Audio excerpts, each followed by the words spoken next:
It's PFT, the post-PFT live show we do every weekday to get to some of the things we weren't able to get to during the 3 hours we have allotted during PFT Live. Chris Sims with me, as always, well, at least Monday through Thursday. Tomorrow I'll do it by myself, but somehow I'll figure out a way to manage. Chris, in San Francisco, they're trying to figure out how to manage a bad situation over the past couple of years, unfulfilled expectations.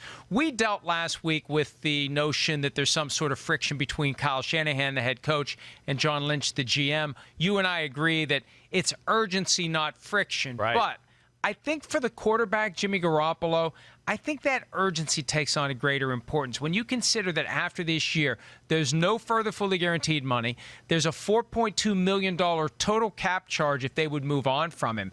They can cut their losses. Now, it'd be about $60 million that they would have paid him over 2 years, but they could move on to another quarterback after this year if they want to. And I think they need to see Garoppolo play the way they expected him to when they traded for him. Yes. Or they may decide to look elsewhere and see what other options are available at the position. Yeah, huge year for Jimmy Garoppolo. Huge year for the San Francisco 49ers. I mean, everybody involved. But, yeah, I mean, I can't sit here and see how the 49ers would just be absolutely sold that the guy is definitely the guy for 5 or 6 years down the road. There might be things you like and go, oh, I like this about him, and he has the potential to be that. But, one, he hasn't played a lot, like you said. Two, you know, hey, the injury thing is real. I mean, we talk about it with Carson Wentz and all these other guys all the time. Jimmy Garoppolo made 2 starts with the New England Patriots. He got hurt in the 3rd game, right? And then here we go with the San Francisco 49ers, and it's early in the 2018 season against the Kansas City Chiefs. He's hurt again and misses pretty much the whole year. So all those things would concern me. It's definitely a big year for Jimmy Garoppolo. I do think that, yeah, he's got to not only stay healthy but have consistent good play, I think, to see the remainder of his contract. If they go 7-9 and it's all over the place, I mean, I don't know. Are you with me there? I would think that they would look for changes and maybe try to find another avenue. Hey, that's why I raised the point. I looked at his contract earlier today because I saw he had some comments yesterday about learning how to avoid injury. It's not just avoiding injury. It's being able to play and playing well, or it is easy for the 49ers to move on. If they just want to say, you know what, we're not going to throw good money after bad. We paid him $60 million for 2 years. We can get out of this with minimal salary cap heartache, and we're just going to do it. And we're either going to draft a guy or we're going to try to trade for a guy, sign a free agent, whatever the case may be. And, you know, I've joked in the past that Kirk Cousins eventually is going to be back on the market as it relates to the Rams. Is it a joke to suggest that Kyle Shanahan may want Kirk Cousins in 2 years? Well, I think that was definitely on Kyle Shanahan's radar when he originally took the San Francisco head coaching job. I do think that there was thoughts not only by him but probably even Kirk Cousins of like, oh, when I'm a free agent, I'll just go, you know, team back up with the guy that drafted me in Shanahan. So I would be, you know, I don't think it happens this time around because Kurt's 3 years there, right? So he's still got 2 more years in Minnesota. I don't think they can abandon their contract after next year because they could trade. They could trade. That would be the only thing. It's a low signing bonus. Right. Low signing bonus, fully guaranteed salary, so they could trade him to the 49ers for next year. That would be interesting. Yes, I know. If your Vikings underperformed again and, okay, the 49ers were kind of like, gosh, we saw some good from Garoppolo. We saw some bad. We don't know what he is. Hey, I hear you. That would be interesting. I do think that the Shanahan family loves Kirk Cousins and would always want to welcome him on the team if they felt like the timing was right and there was an actual spot for him. Yeah, and if you can get away from your current starter, who you signed to a record contract at the time, with minimal cap consequence, it's easier to absorb that salary for next year. I mean, they're going to pay Garoppolo like $24 million next year anyway. What's another $5 million if you get the guy you want if you decide Garoppolo isn't? Look, there are going to be some people who lose their minds about this suggestion, but I think that it's something we have to pay attention to. We're irresponsible if we don't because we have seen things like this play out in the past. Yeah. All right.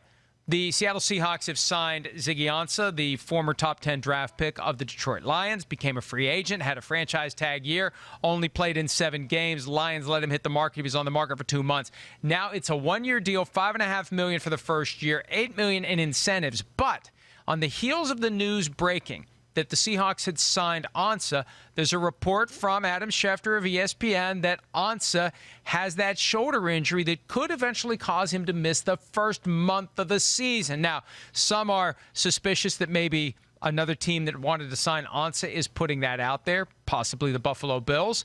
But regardless, if the guy can't play for a full month, number one, what's the hurry in signing him?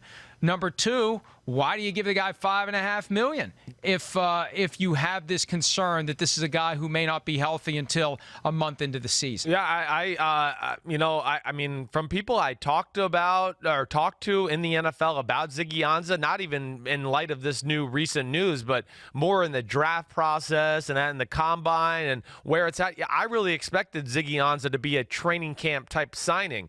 It sounded like to me, to at least the people I talked to around the NFL, is going to be one of those deals where teams are going to bring him in training camp when they looked like he was healthy, reevaluate the shoulder, give him the checkup, and then we'd see movement as far as transactions and trying to get him signed and all that. Now, obviously, Seattle has a need for the position. There's no Frank Clark. I know they drafted L.J. Collier in the first round. They do put a premium on pass rushers. They're always trying to collect them. So maybe the Seahawks just felt like, okay, fine, we'll deal with it, not having him for the first few weeks. As long as he's healthy for December and a playoff run, maybe that's how they're looking at it. But I'm with you. I don't know if there was that concern. I don't know why you would rush to sign a guy this time of the year if you're not sure he can play the month of September and help out your team. Yeah, it really is odd to me, and the Seahawks apparently have the comfort level that they're willing to go forward with it. It could just be sour grapes on the part of the teams that didn't get Ziggy Ansah, but if anyone is assuming that Ansah is going to be there week one to wreak havoc for the Seahawks, that may not be the case. It may be something that takes a while for him to justify the investment Seattle has made. All right, there was news yesterday from Andrew Marshawn of the New York Post that NFL Network has slashed $20 million from the budget. It's resulting in the cancellation of multiple shows. And this isn't about whether or not they got rid of the right show or kept the wrong show, whatever the case may be. This is about what that $20 million budget reduction may signify. It could be, because consider this. After the 2020 season, the current labor deal expires. We're not that far away from it. It could be that the NFL has commenced the process of tightening the belt in advance of a potential work stoppage, whether it's a lockout, whether it's a strike. Lockout initiated by management, strike initiated by the players. Either way, cutting that money out of the budget so it's easier to absorb a season without football if it ever comes to it. And that may be the message here. That may be the signal. This may be part of the broader dance between the league and the union, Chris, with the league making it clear to the union, we're beginning the process of cutting corners here because we understand that this fight may ultimately result in right where we were in 2011, but instead of getting a deal done at the start of training camp, we just don't get a deal done and we miss a year of football. All right, so, I mean, I don't doubt. Have you heard some of this, or is this just you, Mike Florio, smart lawyer, businessman, thinking ahead and trying to get in the head of the NFL's brains here? Let me put it this way. Yeah. A distinct percentage of the things that I couch as my ideas are not my ideas, but for reasons related to sensitivity of sources, it's presented that way. It's presented to you, right, because you've had conversations with people you trust around the NFL. I'm not saying that that's the case here. Right. All I'm saying is don't be surprised if this is the first step. And the point is keep an eye going forward on any evidence of any type of cost cutting, that could be code for we're ready. We're ready for the fight. We're ready to go for a full season without revenue. And look, that's the bottom line. The players won't do it. Chris, you were part of the union. The players won't strike. The owners will, if push comes to shove, go without football, or they'll go hire replacements.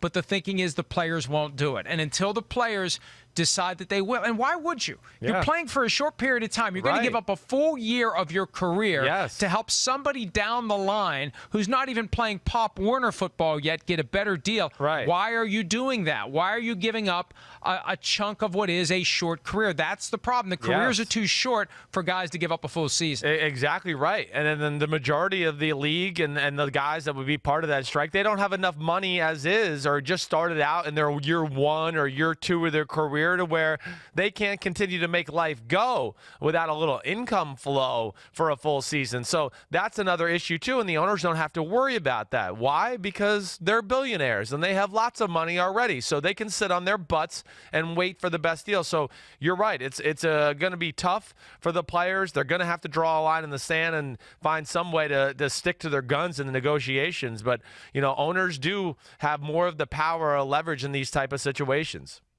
The one thing the NFL doesn't have to worry about anytime soon is going the way of the AAF. And when this is all said and done, there will be some compelling documentaries, maybe a full-length feature film. I think plenty of chapters still left to be written in the book of the demise of the AAF.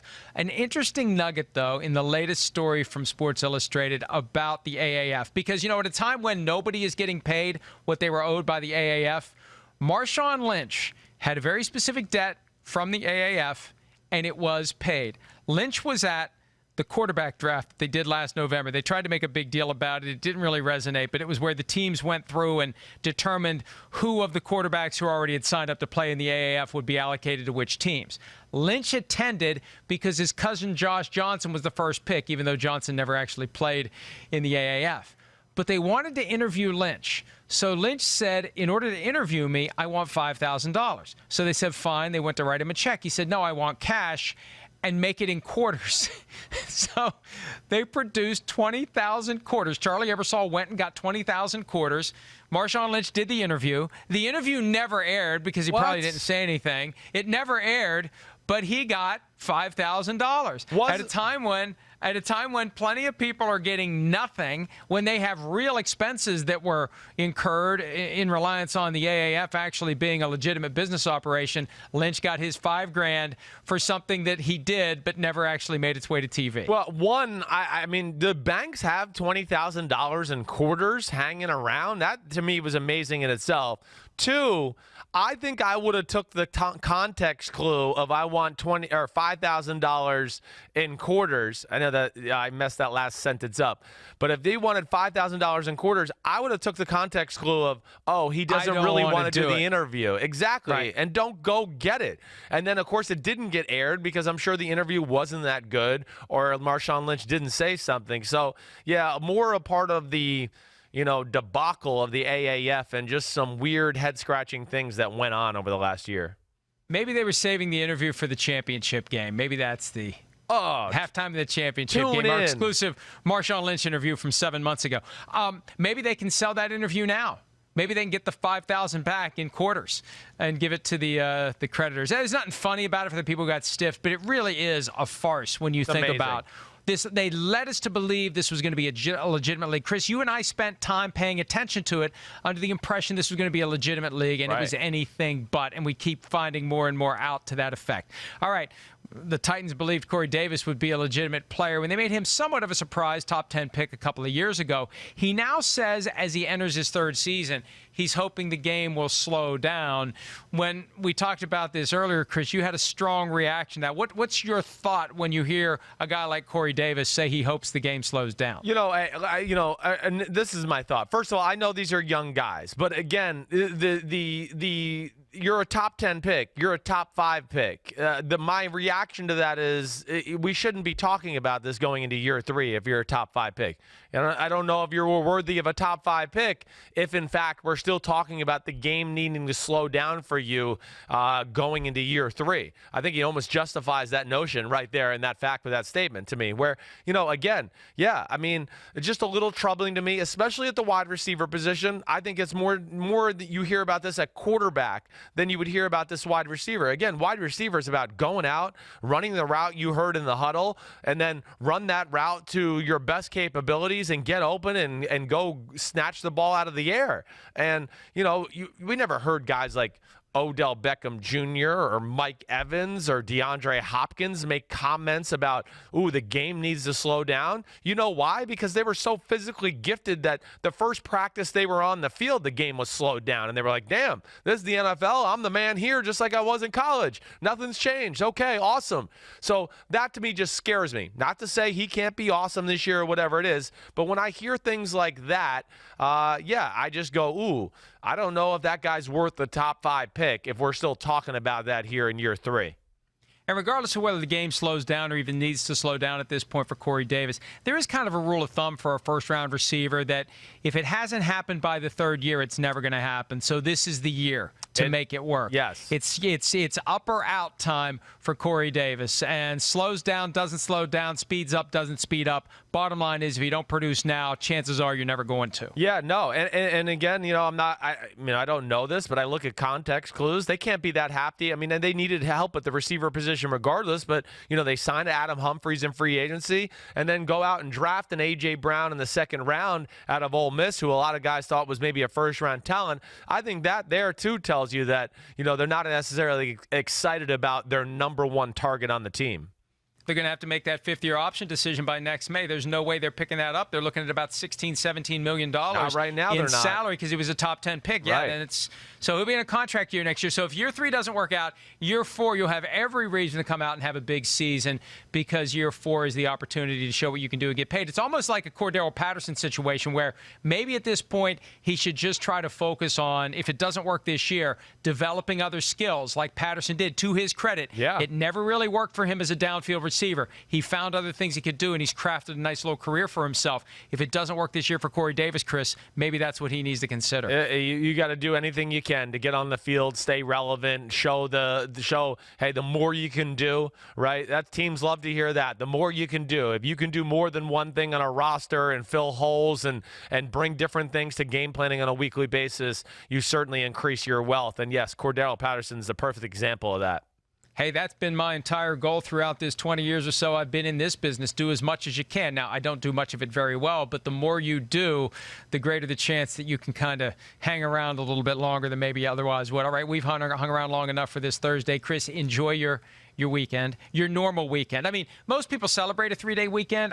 If you have a 3-day weekend every weekend, what's there to celebrate? I find ways to do it. I tell you, I find ways to celebrate it regardless.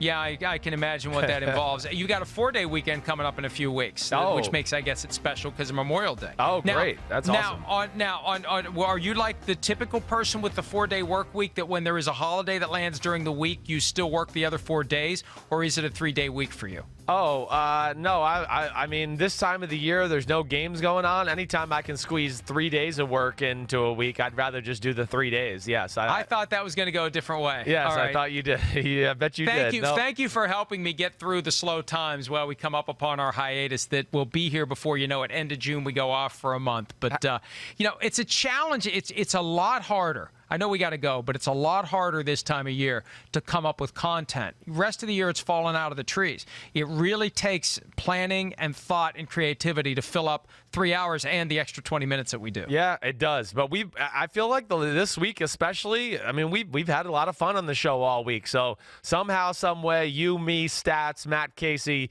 we found enough crap to talk about and have fun with. And I've enjoyed coming to work every day this week.